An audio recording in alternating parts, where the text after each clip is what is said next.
నమస్తే. పోలింగ్ బూత్కి స్వాగతం. ఇంకా పక్షం రోజులున్నాయి ఎన్నికలకి. దేశం అంతటా ఎన్నికల వేడి రాసుకుంటూ ఉన్నది. వాతావరణంతో పాటు పోటీ పడి మరీ ఎన్నికల ప్రచార హోరు వేడిని పుట్టిస్తూ ఉన్నది. ప్రస్తుతం మనం కరీంనగర్లో ఉన్నాం. కరీంనగర్ లోక్సభ నియోజకవర్గం ఒకప్పుడు వెలమల కంచుకోట. సత్యనారాయణరావు, చొక్కారావు, విద్యాసాగర్ రావు, చంద్రశేఖరరావు, వినోద్రావు, ఇట్లా పలువురు వెలమలు కొన్ని దశాబ్దాల పాటు ఈ స్థానాన్ని కైవసం చేసుకున్న పరిస్థితి. అదే క్రమంలో కరీంనగర్ వామపక్ష తీవ్రవాద ఉద్యమానికి కూడా ప్రఖ్యాతి చెందిన ప్రాంతం.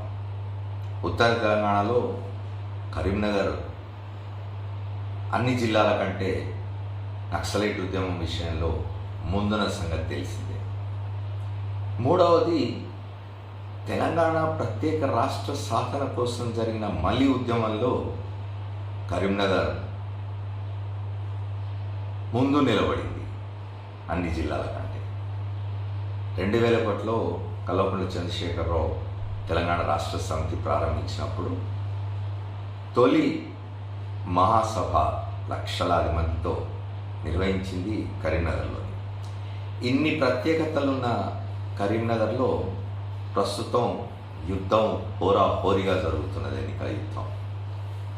విశేషం ఏమిటంటే ఈ మూడు ప్రత్యేకతలు ఏవైతే చెప్పినానో, ఒకటి చాలా కాలం వెలమలు గెలిచిన నియోజకవర్గం, 2 వామపక్ష తీవ్రవాద ఉద్యమం జోరుగా సాగిన ప్రాంతం, 3 మలిదశ తెలంగాణ ఉద్యమం ఇక్కడి నుంచే ఊపందుతున్న విషయం. ఈ 3 విషయాలకు దాదాపుగా సంబంధం లేని భారతీయ జనతా పార్టీ ఇవాళ కరీంనగర్లో గెలుపు కోసం పరుగులు పెడుతూ ఉన్నది.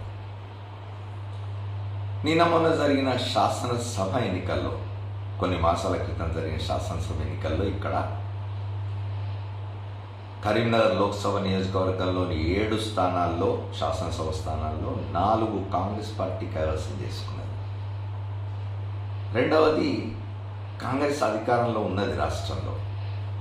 మూడవది, ప్రస్తుతం కాంగ్రెస్ అభ్యర్థిగా పోటీ చేస్తున్న వెలిచాల రాజేందర్రావు తాత తండ్రుల నుంచి కరీంనగర్ జిల్లాకు సుపరిచితులు.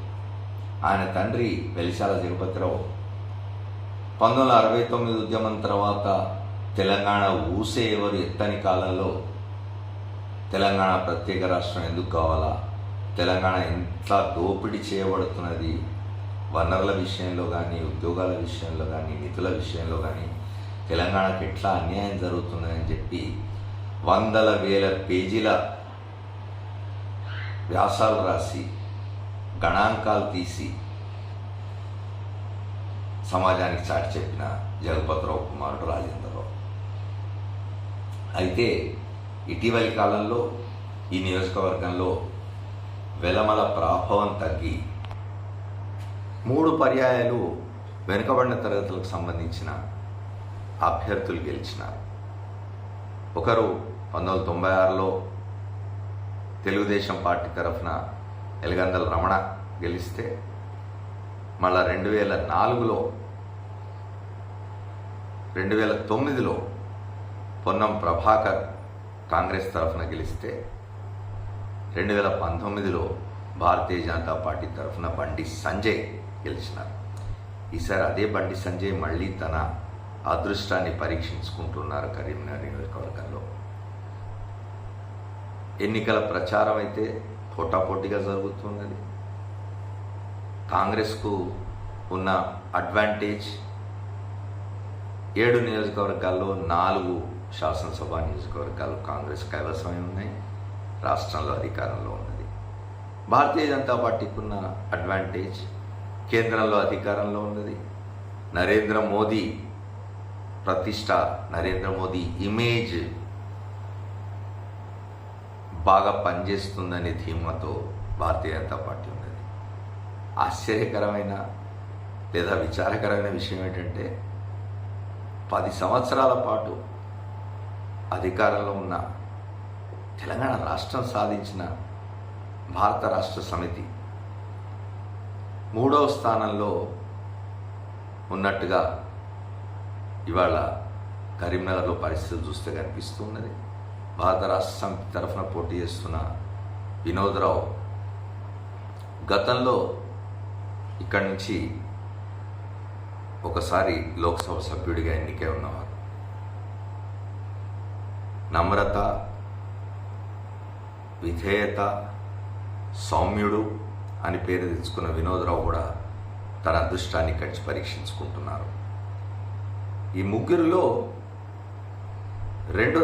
భారత రాష్ట్ర సమితి, కాంగ్రెస్ పార్టీ 2 పార్టీలకు సంబంధించిన అభ్యర్థులు గతంలో అత్యంత ప్రభావవంతమైన సామాజిక వర్గానికి సంబంధించిన వెలమల నుంచి వచ్చిన వాళ్ళే. భారతీయ జనతా పార్టీ అభ్యర్థి బీసీ. చూడాలి ఈసారి కరీంనగర్ లోక్సభ స్థానం మళ్ళీ వెలమలకు పూర్వ వైభవం తెస్తుందా, లేక మరొక్కసారి బీసీని ఆదరించి బీజేపీకి పట్టం కడుతుందా? చూద్దాం. Thank you.